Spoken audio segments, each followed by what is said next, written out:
spoke at the opening of the 2022 Second Ordinary Session of the Economic Community of West African States, ECOWAS Parliament in Abuja, reaffirmed the country's commitment to political stability in the West African sub-region.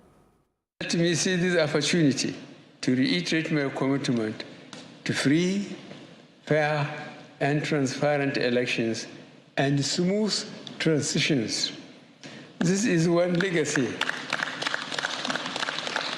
This is one legacy that I want to bequeath, not only to Nigeria, but to the region as a whole.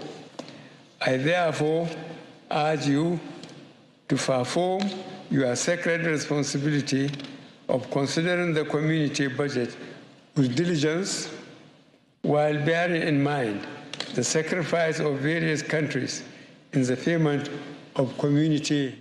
The chairman of the Independent National Electoral Commission, INEC, Mahmoud Yakubu, says the recent attacks on the commission's facilities would stop the conduct of the 2023 general elections.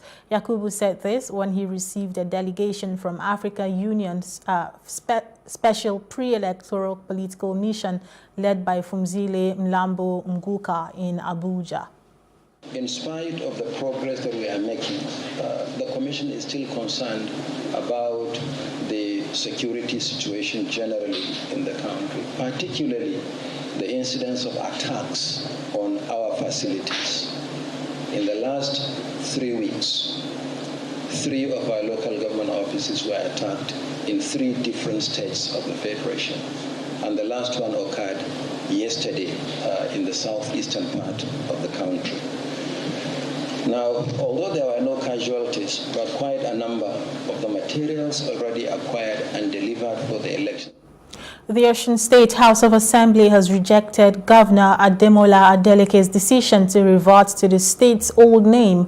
Adeleke, who was inaugurated as Osun State's 6th executive governor on Sunday, had, during his inaugural address, ordered the state to return to its old identity. Former Governor Ralph Aregbesola changed the state's name from Osun State to the state of Osun in 2011. However, in a statement issued by the chairman of the House Committee on Media and Publicity, Moshood Akonde, the Assembly said the anthem, crest and flag of the state was an enactment of a law signed on December 18, 2012 and cannot be changed by anybody. Still in Osun State, the Independent Electoral Commission has withdrawn the certificates of return from the local government chairmen and councillors elected in the October 15th election in the state.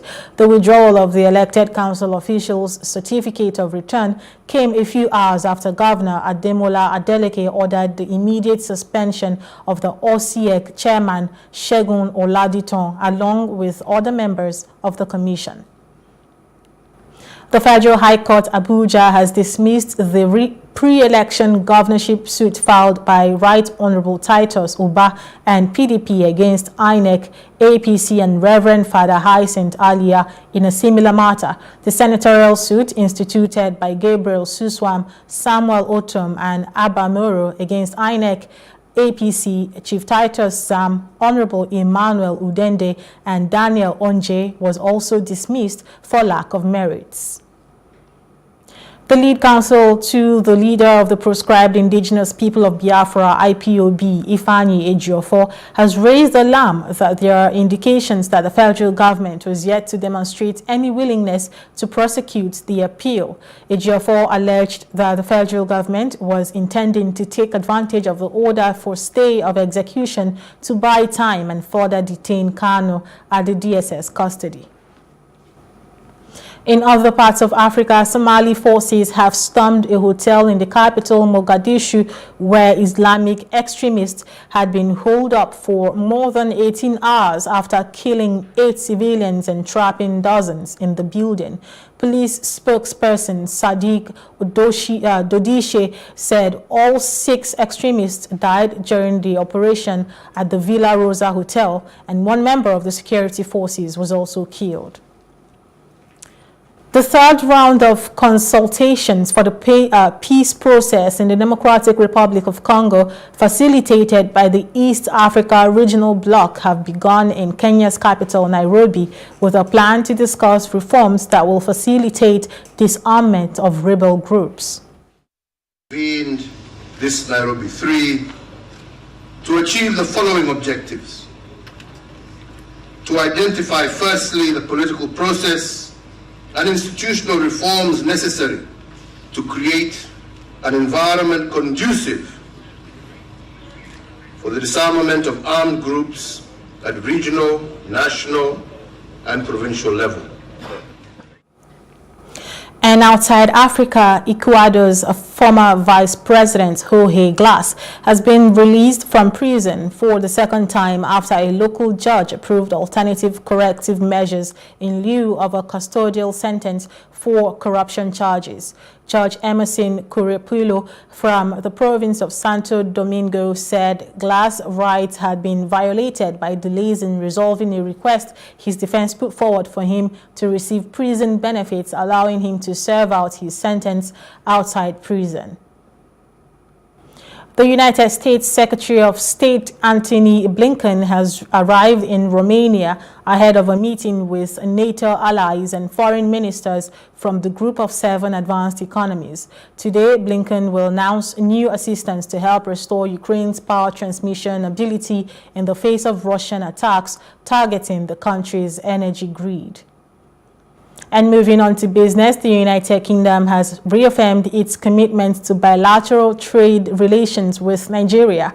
The UK International Trade Secretary, Kemi Badenoch, gave the assurance at the 8th and final UK-Nigeria Economic Development Forum held in Abuja. The EDF was launched by President Muhammadu Buhari and the British former Prime Minister Theresa May in August 2018. And Marshall Binotto is to leave his position as Ferrari team principal at the end of the year. A statement from Ferrari on Tuesday said the 53-year-old had resigned from his role and that the process to identify a replacement was underway. Binotto worked his way up through the company to first head the engine department, then technical director of the entire F1 team, and finally to lead the team. And that's the news update. For more stories, please follow us on Facebook, Twitter, and Instagram, and do subscribe to our YouTube channels at Plus TV Africa and Plus TV Africa Lifestyle. You can also view us from Limex on www.limex.tv and Glow TV apps anywhere in the world. I am Uchechukwu Onodo. Many thanks for watching.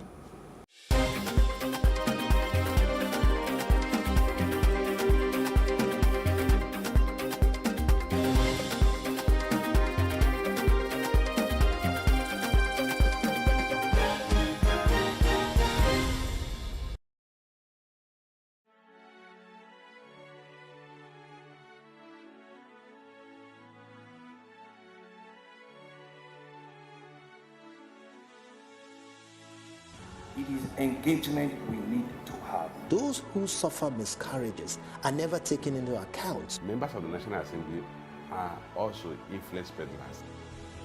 You are sitting on Nigerians' money. From the barbing, I pay my rent.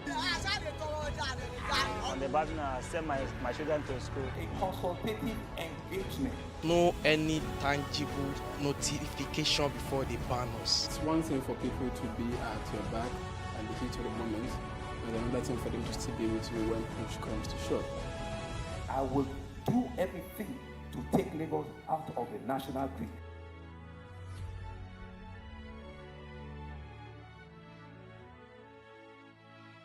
How can we have peace without justice? Plus Politics. It's not just another political conversation, it's about keeping you in the know. The relevant interviews, asking the tough questions to those that matter. Get the answers you need. Does it mean that the people who were injured, people who were shot at, those who were involved in that stampede are not going to get justice? It is unfortunate, it is sad that we have a government of deaf and dumb. analysis from top experts. The last election was not really an election. We feel that Obasanjo has a very special place in his heart for hating Ijaw people. I think it really boils down to two things. One, trust and accountability. Plus Politics, every weeknight at 7 p.m. on Plus TV Africa. Nigeria, by extension, Africa, is faced with a lot of challenges. The growing youth population with little engagement, that is a ticking time bomb. We are a blessed people with diverse culture and highly cerebral minds who have a lot to say. And yes, we are talking. It is important we drive the right conversation that informs, inspires, influences thought and action. If we say there's beauty in our diversity, then let us embrace our diverse culture. We must continue to courageously be the voice of transformation as we are the hope for the future. Yesterday's conversations shape today. What are you saying to shape your tomorrow? We know you have a lot to say, and we are here to hear you.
it for upcoming artists to blow in Nigeria.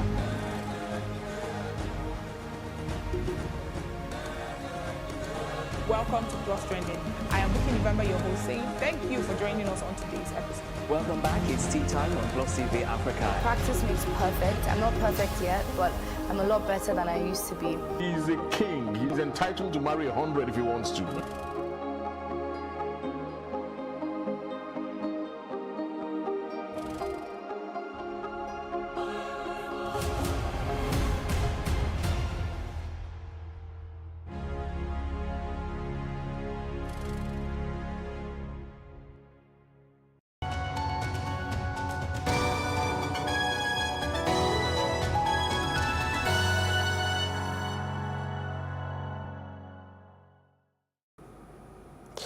Welcome back. It is still the run-up. Glad to know that you're still watching.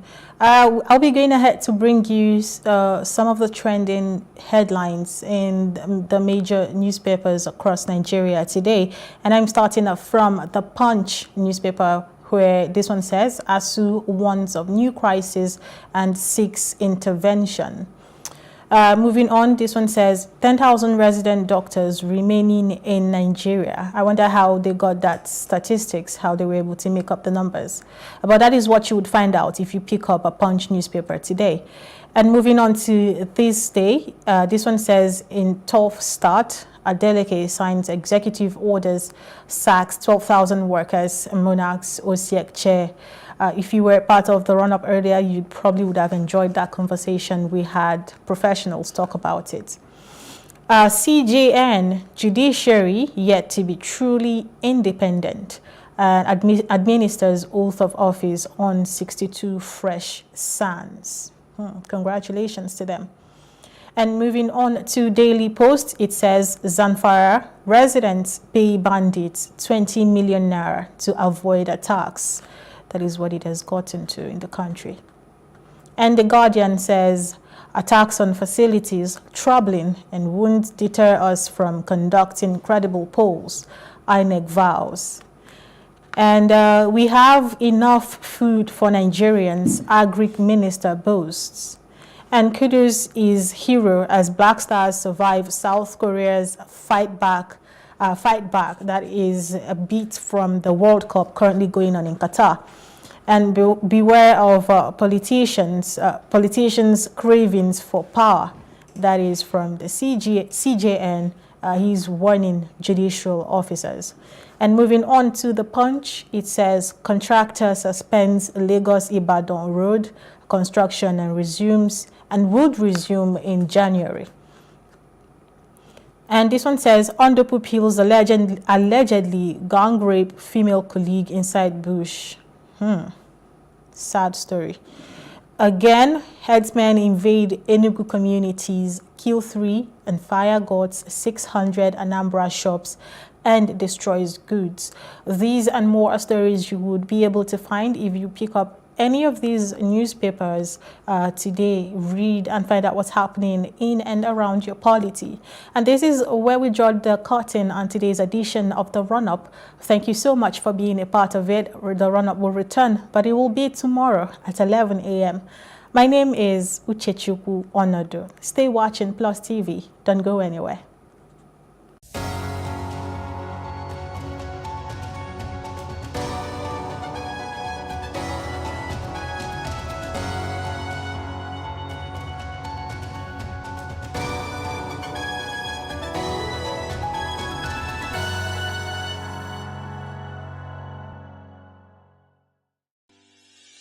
Increase the reach of your events or business services. To advertise on Plus TV Africa, please call 0906 000 5719 or 0909 040 8408 or send an email to marketing@plustvafrica.com. Plus TV Africa. Big stories live here.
Lagos Island has imposing architectural structures dotted on each side of the road, filled with people who are not sure if they will be locked out from their homes next year due to rental fee hikes. The buildings on the other side of the road wear an empty, forlorn look. Beggars are always on the streets. A thin, middle-aged man in an oversized jacket comes towards my window. In impeccable English, he explains that he is not a beggar, but a medical doctor who worked in the hospital about 3 blocks from the right side of the street we were on. He has an accent that must be from Cross River State, unmistakably lyrical. He says his daughter is in terrible shape. She has a ruptured appendix and was admitted in the same hospital where he worked. I'm trying to raise money for my daughter, but we haven't been paid for about 6 months now. It was difficult to tell truth from falsehood in Lagos. Poverty taught most people the art of deceit as a means of livelihood. Today, I discover an even more ingenious way of begging meant to jolt one's physical and spiritual sensibilities. At the junction just before the traffic lights, a man who looks like he was a few seconds away from being called to be with the Lord is being pushed around in a wheelchair by a dreary-looking assistant. After a few minutes, the assistant stops pushing the wheelchair and takes up his bullhorn to tell the story of how the man has an orange-sized tumor on his face. He makes a feverish pitch for funds that will be for treatment. God bless you as you give. God shall water your garden as you donate to this cause, he bellowed. Motorists avoid them as if they just escaped a leper colony. The 2 men are indifferent and remain resolute in their quest. My name is Eriye Onogoroa. I work in an energy company, so apart from being an author, that's what else I do.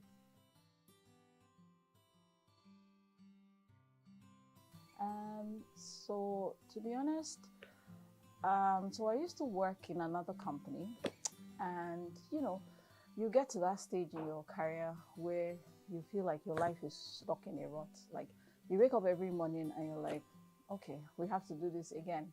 Nothing is challenging. It's just you just know you're built for more. So that's the stage I was in. I'll go to work just completely dissatisfied. And, we had friends, how it is in the office. We'll talk about, all the things happening and not happening to us. And then it was just every day we were complaining. And then one day I said to myself, I said, Eri, but you write, yeah? Because I started writing from when I was like 8 years. And I said, instead of complaining, look inwards and do something. And literally, that's how Dear Alare was born. So it was at a point in my life where I was just completely yearning for more and dissatisfied with where I was in my career. I like that question because when I was writing, for me, it was almost like a sense of urgency to pass a message, and the message was principally to live your life, your best life, in spite of anything that may be happening around you. You would have challenges, but own your voice, tell your story, and just be authentic. So for me, it was very important to pass that message across and let anybody reading to say, you know what, I mean, these challenges are not uncommon. Everybody faces them. But you can still live your moment. You can still live your best life as you pass through these challenges. For me, when I wrote that in particular, I was looking to talk about life in Lagos, and I use Lagos as a metaphor for Nigeria because Lagos is where everything happens. So for me, it was important to bring out all the kind of things that we see in society that should not be, poverty that really shouldn't be because of the abundance of resources, and the fact that you see a lot of people who don't have as much, just more or less just tending towards, okay, we need to have more babies, almost like a pastime, like, okay, since I can't have this, I can have this. So that was the thinking behind, this. In terms of themes, I thought to look at the patriarchal culture in Nigeria. I thought to put an X-ray on life in Lagos, and the fact that really and truly at the end of the day, we sort of exist in Lagos. We don't live, we don't thrive. You wake up every day, you spend roughly, depending on where you are, roughly 4 to 5 hours in traffic. And you get back home and you sleep, and it's like an endless rut. Yeah, so those are the kind of things I was trying to look at, the challenges women face in the office. not just in the office, what they're going through internally. For Alari didn't have a child, so she was facing all that, and yet she needed to be in the office to be her best. So things like that, those were the kind of things I was looking to talk about: the patriarchal culture, infertility challenges, just the whole chaos, what it really takes to live in a place like Lagos. Because it was important for me to tell the story that the fact that a lady gives birth to a girl has nothing to do with her, and the fact that it's a girl does not lessen the significance of the child. So that's very important for me to say there. We find it, like you said, in Nigeria, and it hasn't changed. Well, maybe, our voices are being more amplified, so people are getting more aware, but it's still there. When a child is born, depending on the sex, the blame game, shifts. And another thing I wanted to point out so strongly was, what if it's the man at fault? Because what tends to happen in marriages is the lady takes the blame, because society has been trained to see the woman to blame where there are challenges with childbearing. But what if it's the man's fault? So those were the kind of questions I was trying to throw light on in the book. Not very well, to be honest, because growing up, it was almost like a taboo. My dad didn't want to hear anybody speaking Pidgin, so it was like, well, I say by force, we had to learn. But, a story like that, I had to use Pidgin to reflect the characters. So someone like Alhaji Wasiu, typical characters that would necessarily speak Pidgin English, it was important for me to reflect that in the story, so that the reader understands that, just the different strata in society and the levels of people that we have. I would say, tell your story unapologetically, because somebody also asked me, and I said, but you can't live life just expecting to be validated or not validated. Yeah, so for me it was important to pass a message. For me it was important to tell my story. The validation, secondary, because I will do it the same way, whether or not whatever anybody thought or thinks about Dear Alari, I will tell my story, because it's important at the end of the day, when you go to bed, be satisfied that you have done what truly makes you happy as a writer. And some people just have a lot of stories in there just waiting to come out. But it's that fear of acceptance. And really and truly, you can't live life waiting to be accepted by everybody. It's just not the way to do things.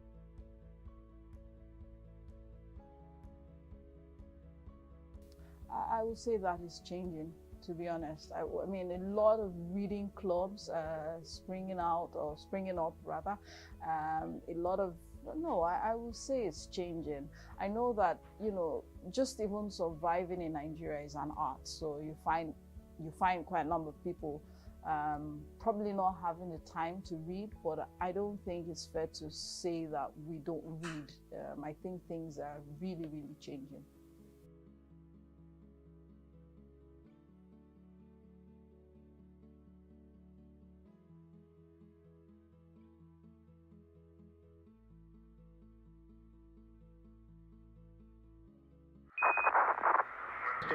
Switch 1 on light on. Switching commander internal. Expected to leave at DW. Fuel tank pressure 60 on 55. Your nav state with back and is perfect.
Hello and welcome to What Are You Saying? #Ways, where we talk about topics in the news as it affects us all. I am Sayoma Mesale, and today I'm joined by the lovely, gorgeous, latest graduate in town, Elsie Godwin, bagging 3 certificates. So easy, Rara. Hello. Hi, Elsie. How are you? How was Ondo State? You were just Ondo glowing. was good. I had fun. I can see. Am I not still glowing? You're Is still it glowing. only Ondo that I'm No, glowing? that particular glow. There was a glow about that glow. Oh, my days. How are you? I'm good. I'm very well. How are you? I'm good. I'm How good. was the weekend? Crazy weekend. I had too many things. I had too many things to do. Traveling up and down, back Lagos, you know. So it was just a busy weekend for me. But hey, we're here. We're live for the week. Before we disappear for the year. Let me just give our audience a heads up so that they will not be wondering where are we. Right? Daniel Ilo will say, where are the beautiful ladies of Ways? But hey, how are you? How is Cassava Network? They're there. They're there. I'm good. It was a fun weekend. Restful as well. Fun and restful, you know. So, yeah, I'm looking forward to the rest of the year. I'm hoping that after this weekend, I'll be able to sort of relax and not... I'll be taken care of. Stress. I'll be taken care of. I'll take care of, yeah. But working towards that, I'll take care of myself first. So if you want to add to the taking care of, you are free to join, right? You know how I do it. There's nothing I ask for that I cannot get for myself. True. So that's how we roll. So when we're asking, don't think we cannot get it. We're just asking to give you the privilege. And can be complimented. Absolutely. Alright, so we have an interesting conversation. I mean, so many things happened last week, but we couldn't come on air last week because we had too many back-to-back live broadcasts. So while we were away, there was a launch of, there was a coloring of our money. The CBN governor has called you repainting. Yeah, he repainted the money. Yeah. So, and I mean, so many questions have come out as to why this happened and all of that. Again, there are speculations around how it's going to impact the political space, right? So that's why we're discussing. We are talking about the impact it will have, the Naira rebranding, the impact it will have on the electioneering processes that will happen in 2023. And here's what we found as today's quote: the realistic way to reduce the amount of money in politics is to reduce the amount of politics in money. The importance of government in allocating wealth and opportunity. And this is from George Will. Now, there has been speculations, like I earlier said, that the redesigning of the Naira, as the Nigeria's national currency, was allegedly aimed at checking the excesses of politicians as the general elections approaches now. So how would the exchange of money happen during the 2023 elections, and would the new currency design change anything, if at all it would impact the process, right? So we have our very own friend of the house, Kunle Lawal, is here to discuss this. But first, and let's go on a break to see what we found in the news.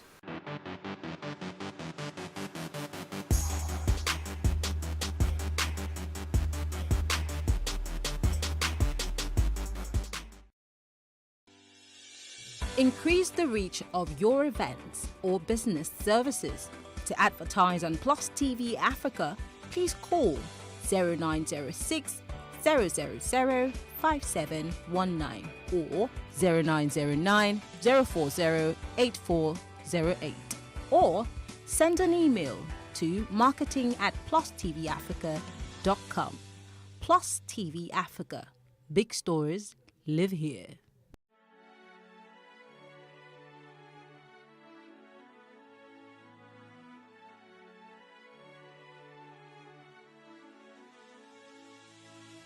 It is engagement we need to have. Those who suffer miscarriages are never taken into account. Members of the National Assembly are also influence peddlers. You are sitting on Nigerians' money. From the barbing, I pay my rent. On the barbing, I send my children to school. A consultative engagement. No any tangible notification before they ban us. It's one thing for people to be at your back and the heat of the moment, but another thing for them to still be with you when push comes to shove. I will do everything to take Lagos out of the national grid.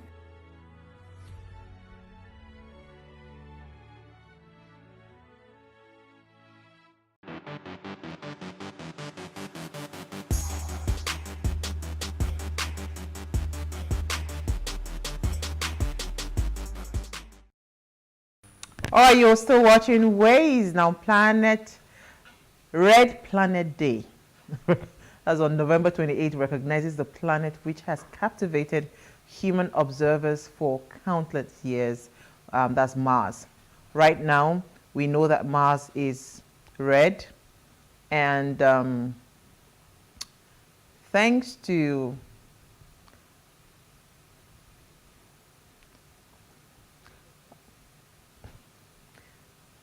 okay, so I think we're having some issues with my teleprompter today. All right, so on Red Planet Day, we celebrate our fascinating features that we see on the Mars, and also alongside scientific advancement into understanding the dusty planet. Who is looking forward to going to Mars? Elsie, are you? Well, it's an interesting planet. I mean, there's been 3 previous attempts from what I'm seeing to fly by Mars, and there was a successful one, which I think is the 4th one. I mean, I don't know a lot about these things, but it's an interesting thing. I mean, it's also nice. Do you look forward to going into space? No, I don't. I've not finished enjoying this earth. I don't understand. Like, there's a lot of things happening on this earth that I've not even been able to tap into. We are still growing, begging God, space. It's okay. It's all right. I mean, I encourage those who are. I was going to say that it makes sense to sort of know about your environment, and then if you're then looking at it on a global view, then Mars is like the environment when it comes to the Earth itself, right? So it makes sense. I support those who are in that journey. I don't support it because the amount of money that is spent to go to space, there's too much poverty in the land. That money would be put to better use, as far as I am concerned. I know, but then there will always be poverty, you know. I know there will always be poverty, but that can go a long way to reduce the gap. Absolutely. Yeah? I think the gap is where the problem it's too wide. Yeah. All right, so your story quickly. My story is a feel-good story. You know, I came back from having a lot of fun, so I need to give shout out to everybody that is happy and was a contributor to that fun. First is I was so happy for Rita Dominic. She got married, or she wedded her sweetheart over the weekend in the UK, and I loved the whole. I think there's something cute about having your wedding. Destination wedding. Not just destination. That's castle and all those vibes in the UK. I'm beginning to think about it. You know, I was saying I'm not a wedding fan, but those castles. I think the other person who did something like that was Stephanie Linos. Stephanie Linos did hers in Paris. She brings out that video from I think 10 years ago now. It's still so beautiful to see, right? And I'm seeing the videos from Rita Dominic's own now, and it's just so beautiful. I'm so happy for her. She's not letting age stop her from anything. Like, she's getting her fairy tale wedding. She was really having so much fun. I could see the fun. Both of them actually. Like, we saw a different part of the husband this time. When it was happening in Imo State, it was as if he was not there. People were terrorizing him. Maybe they were giving him bill, left, right, center. You know, you people now. But you know, in the UK, he was just so fun. All the videos I've been seeing, I'm so happy. They had fun. I'm so happy. And her bridesmaid, did you see the bouquet? The bouquet tossing. She gave to Mitchell. Yeah, she gave to Mitchell. Yeah, long time. That's her best friend. I mean, and it's so interesting, guys. So Ketencho, she's the life of the party. She's always the life of the party. She's the life of. As in, she had Chioma so much fun. She was our steady updater. Do you understand? So I'm so happy that happened. A few people were invited, and it was an intimate wedding, but everybody was just so happy for her. So I'm glad she's doing this now. I'm happy this is happening. Matured love, you know what I mean? And then, of course, influencer by Millenry, he got married. Yeah, you were at the wedding. I was at the wedding. I gave them hot, like, you know. And yeah, that's my wedding. You went there on a mission. Happy wedding anniversary. I said my wedding anniversary. Happy married life, right? Yes. To all of them. It was just so beautiful. Yeah. Yeah. You had a mission. No, I didn't have a mission. For that Ondo State. But I wanted to say that in the good. spirit of being happy, I'm really happy that Genevieve came out. You know. Yeah, that picture. Yeah, I saw the picture on your status as well. I saw it. I went on her Instagram and I saw it on her story. It was on her story, yeah. I'm so happy that she's okay. I mean, she looked really well rested and all of that. I'm just praying. She gave a speech at the what's the event now? It's an event for entertainers, movies, right? Something Canes. I can't remember the right pronunciation now, but I'm really happy for her. Yeah. I'm happy she made an appearance. Yes, I'm really happy, honestly. Yeah. All right, so my story is, I mean, I saw it like. Also, sorry, Go ahead. the spirit of coming to the good news. Davido made his first appearance. Oh yes, that's after true. the demise of his son. Yes. Just to inaugurate the uncle's inauguration. Yeah. So that was also him and the wife. I think this weekend was just a lot of feel-good story. We didn't have too many bad news. So yeah. Social media. Sadly, there was a bad news. Which one is The that? death of Samuel Posu. Oh, okay. Yeah, the gospel artist. Was that on a Saturday? It happened on the on Saturday. Yeah, it happened on Saturday. Okay. It happened on rest Saturday. in Was it peace. There's a lot Saturday? of- Was it there's a lot of Saturday? No, I controversy think it was around that. Friday. In terms It of was on people's- Friday he died. He died on So Friday. in terms of people's opinion, a lot of back and forth. Maybe we should, I mean, just that we are winding down here, it would have been a good conversation to have in terms of how the church should chastise their members or even their ministers when things like this happen. I know of some ministers, and of course I'm not going to call names, that are even doing worse than he's been caught doing now. And I mean, it's a complicated conversation. I know that we are all human beings, but sometimes a little self-control is really needed, you know. So I wish that we could have that conversation, but we have tried for Nigeria this year. Elsie, I look forward to my holiday. 3 weeks, you shall not see me. Film, in fact, I will not even go online. That's how bad it is. Also, I mean, as I was saying, I saw this and I was like, hey, which kind of wala is this one? In fact, I even look forward to asking our guest about this because there were attacks, series of attacks on INEC offices, especially in the local areas. So the Independent Electoral Commission's boss has come out to say, the chairman, that's Mahmoud Yakubu, has said that that all the incessant attacks on its local government offices across the state, that it was a really big loss to the commission, and said that it will also recover from the losses from the attack, and this will not be condoned. It will not be condoned going forward, the rising attacks on its facilities. So I don't even know how this would impact, because again, if you hear what was lost, especially there was a particular place, and I can't remember, I read it in passing. It talked about ballot, what's it called, papers, different items that will be used for the elections, all destroyed. So how do we even start to recover from that? And would this would definitely impact the elections. I am very sure about that. Well, he has said that they will recover, or they can recover, and I like that he's saying that and giving us an optimistic view.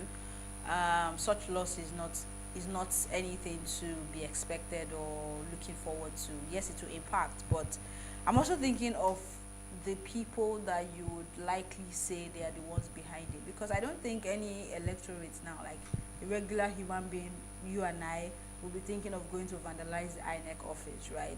The finger points to those it will point at, and we all know them. So I don't understand why we're having politicians and leaders that have gotten to a point where their level of corruption is so disgusting. The tension is high. Right? I mean, the tension is high, and it's but very clear. You are playing the game already. You are watching them do their thing. Play the game and let the people vote. Why are we doing what we are doing right now? Because you can't tell me that one hungry person went to steal at INEC. Is he going to eat paper? It's not possible. It's those who have something to lose, those with skin in the game that are doing this. And we need to really think, because there's a video that is spreading of that young Gen Z girl that is giving her parents serious words. I mean, I wish we could play that video, but some of the words she used is just, you know, but you cannot blame her, because the things that these people have grown up hearing is just ridiculous. Snake is eating money, rat is eating money. Everything, you can't be accountable. No, but we need to, that will be our conversation tomorrow, actually, yeah. Right? We have really failed the generation to come, and we need to begin to do better from Absolutely. now. Really. Let's bring in our guest. According to INEC, it says 3 local governments in the last 3 weeks have been attacked. So it would be nice to know what this would how it will impact the elections.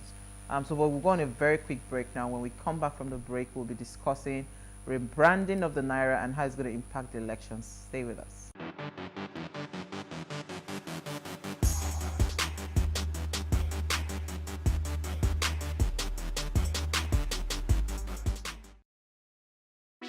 Hey, what's up, guys? You're welcome to another edition of Plus Event, and I remain your host, Ifeoluwa Oshukeye. Your absence isn't an excuse anymore, as Plus Events is all you need, as we bring you the glitz, the glamour, and loads of fun. Oh, definitely. No question. He's a living legend.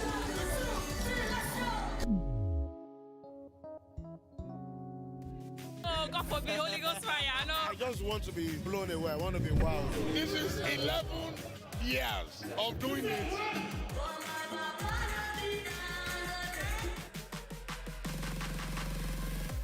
I'm surrounded by so much positivity. No, it's okay. Yo, what's up, my people? It's your boy Starboy Terry. You're watching Plus Event on Plus TV. Stay glued to Plus TV Africa every Saturday and Sunday, 4:30 p.m. West African time.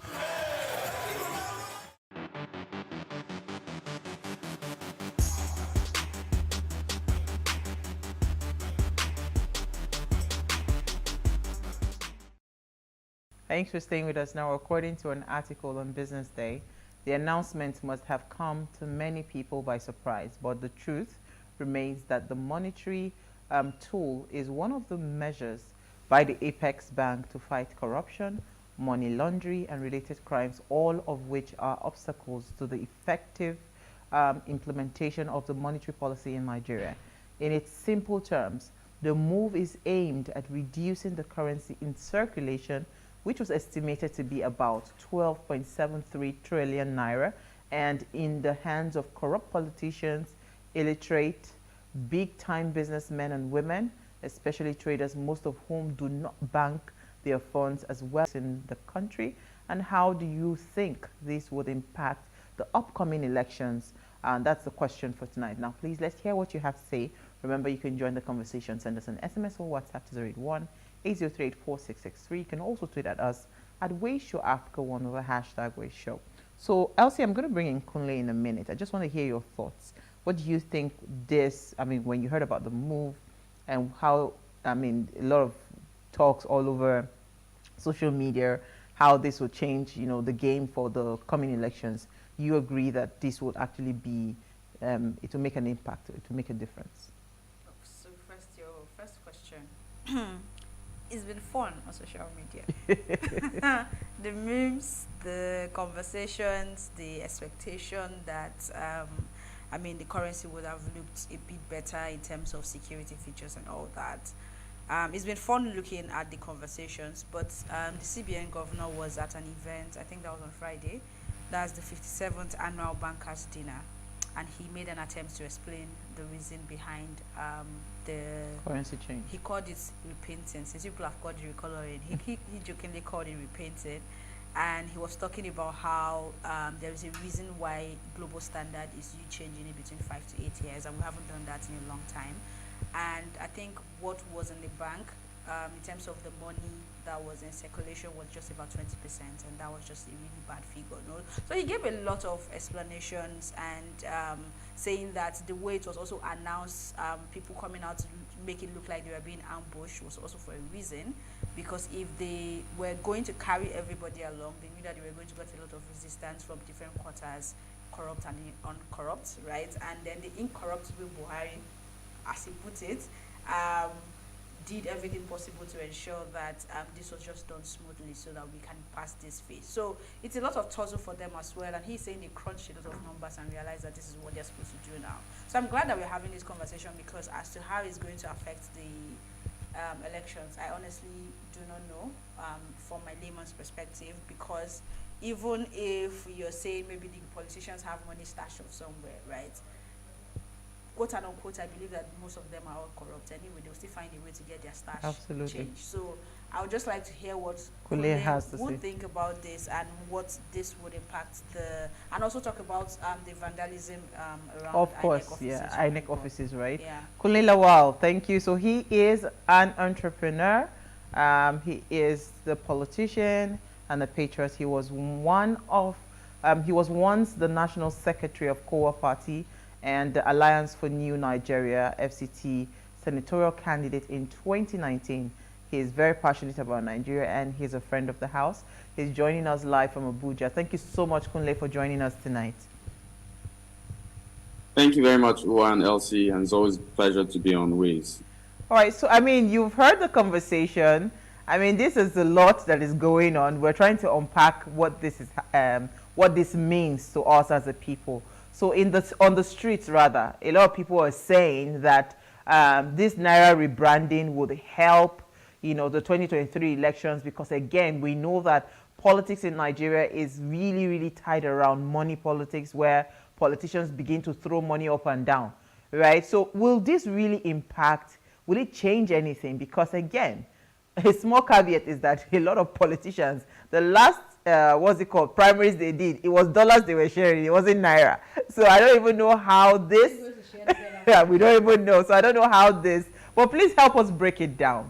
What is the impact of this rebranding on our elections that is coming in 2023? Thank you very much, Owa. It's a case of, a lot of us trying to explain, what I think is inexplainable. So I'd first like to start on a brief background. To reprint the old Naira, 53.6 billion is needed to print 2.5 billion Naira. This was as of last year, and this was from CBN. So to redesign, repaint, or whatever it's being called right now, the figures are not clear. And, with the present statistics, statistics according to the valuation of the Naira that's fallen drastically, most argue that this is not the time to do it. But the federal government pleads that necessarily it needs to be done. World standards need to be met. It could help with security. And in some quarters, it's actually being communicated that an adjustment in Naira will help abate corruption in politics. I really don't see how this happens. And if you look at Nigeria's history of elections, yes, Naira has been used preceding 2019. But with 2023, politicians have moved into, they were in gear 4 before, I think they've gone up to gear 10. Right now with the primaries, as Uwa rightly alluded, transactions are made in dollars. And if you're referring to security, maybe guaranteeing security against kidnapping, terrorists, and etc., those also receive money in dollars too, not Naira, and some even Bitcoin as it is. So I don't understand the security implication as propounded by the government on why this decision was taken.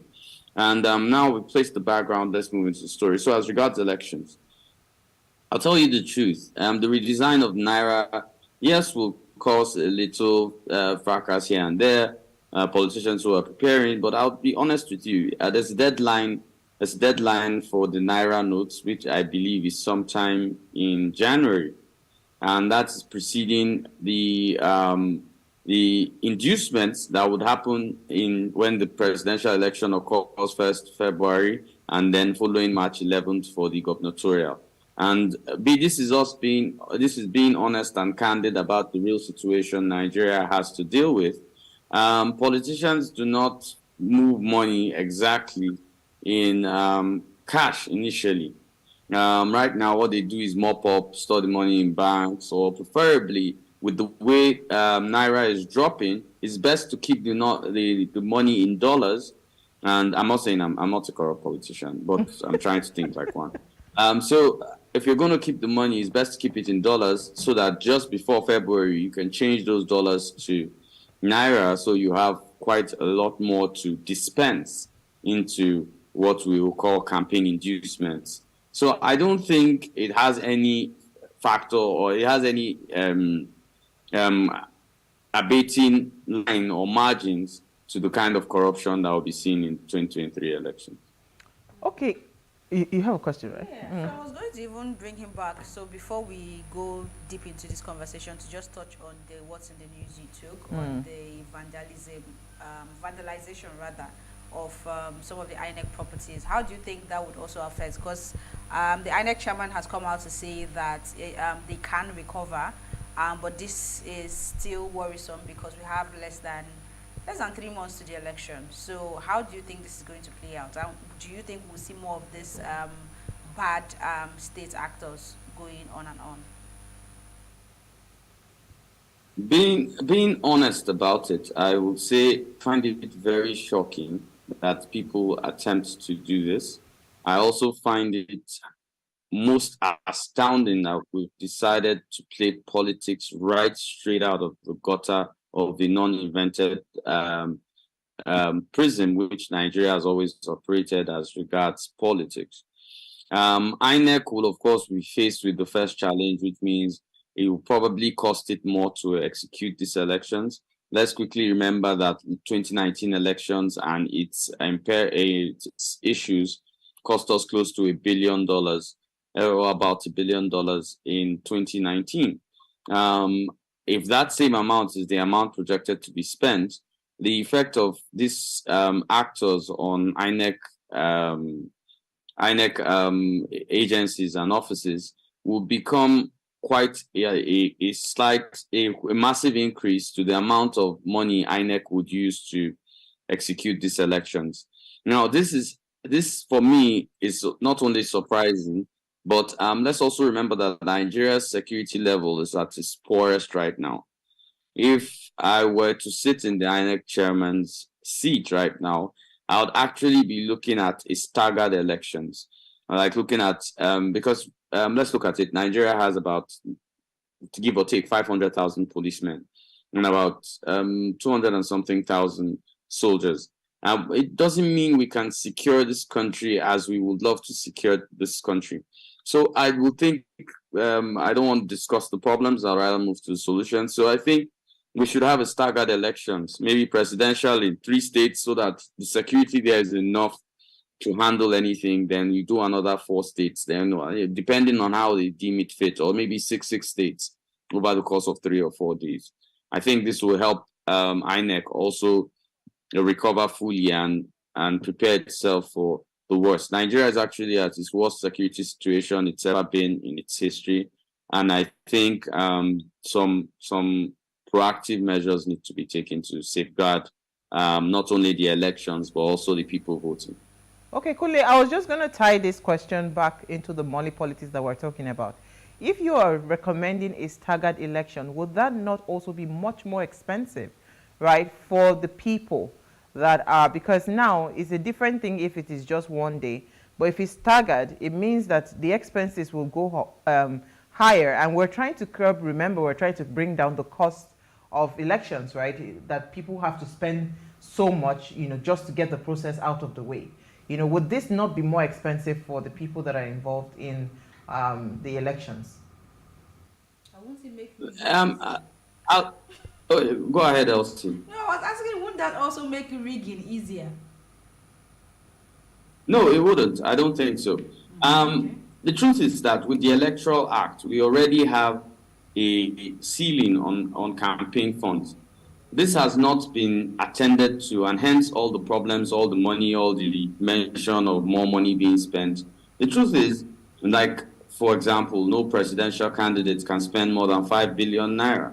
And I can tell you averagely, whether donated or non-donated, or from whatever money that was kept when someone was a governor or someone was a vice president, I feel most of them have exceeded 5 billion, because this includes cost of jets moving around, money they've given to flood victims, money they used during primaries.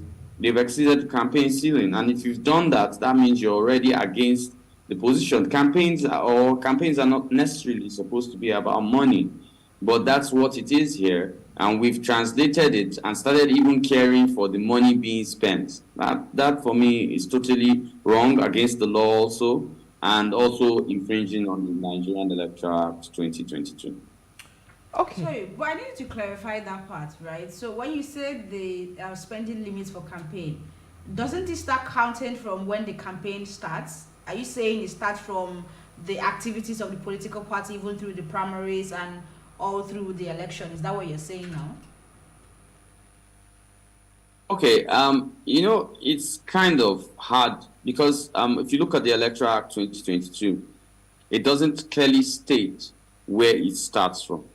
But as in other climes, if you were to follow what's being done in other climes, it starts from the day you declare, which means walking you through the primaries, walking you through post-primaries, the entire system. 5 billion naira for me is more than enough. It's a waste totally for anybody to run for president. And if we have not curbed this, we will continue to have politics and voters based on inducements. We're encouraging the same system that cannot produce a fully representative government that is of the people and by the people without campaign inducements. Let's go on a very short break, right? When we come back from the break, we'll continue this conversation. Stay with us. We'll be right back.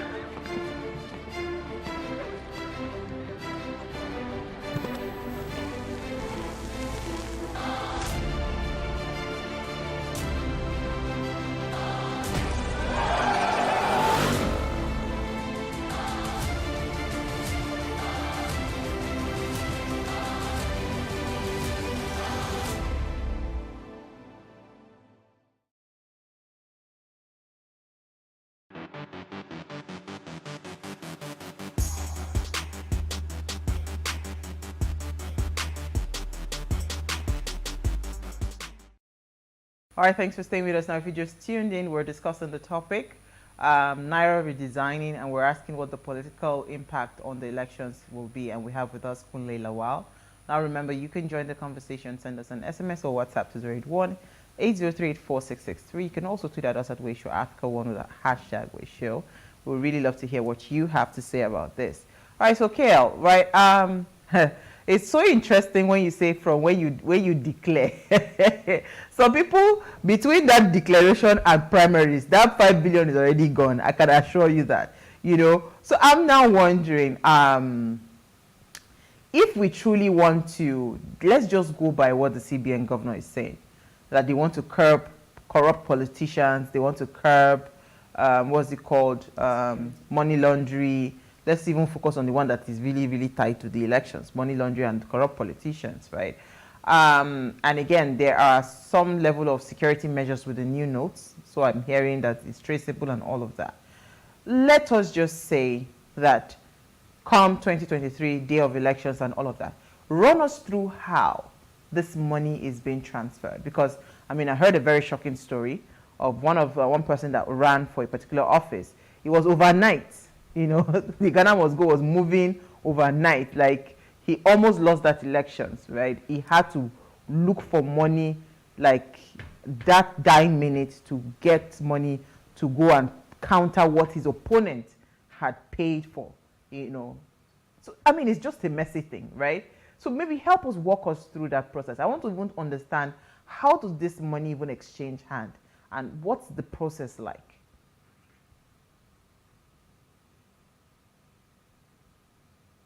Kunle, are you there? Okay, go ahead.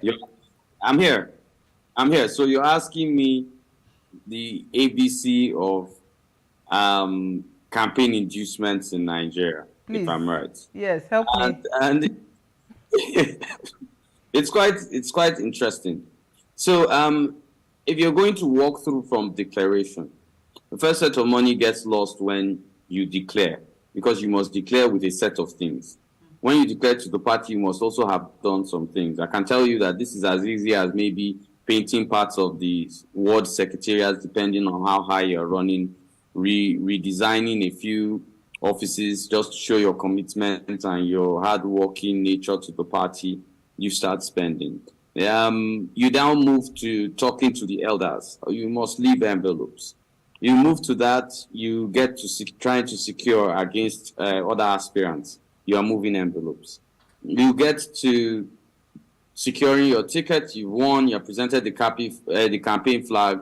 Trust me, envelopes will go out also after you've won.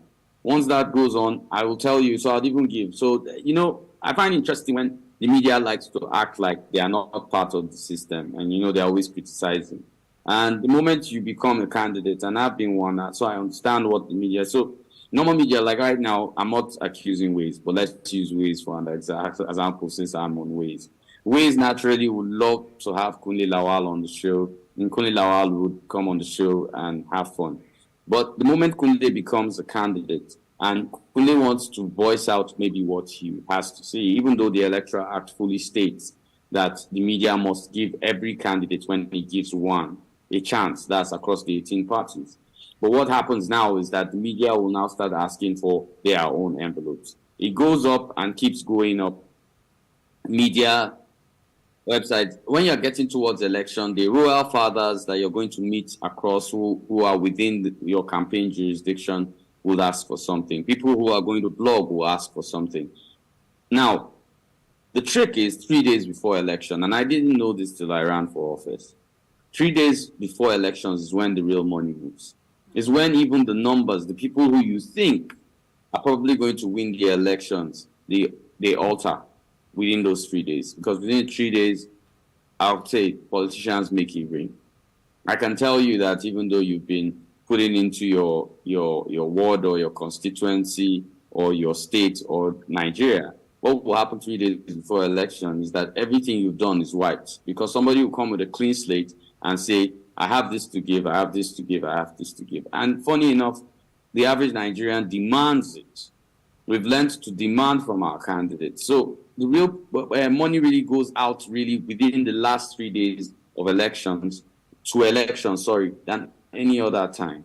What happens on election day is probably little baby handouts. But, you know, there's what we call the gatekeepers in politics.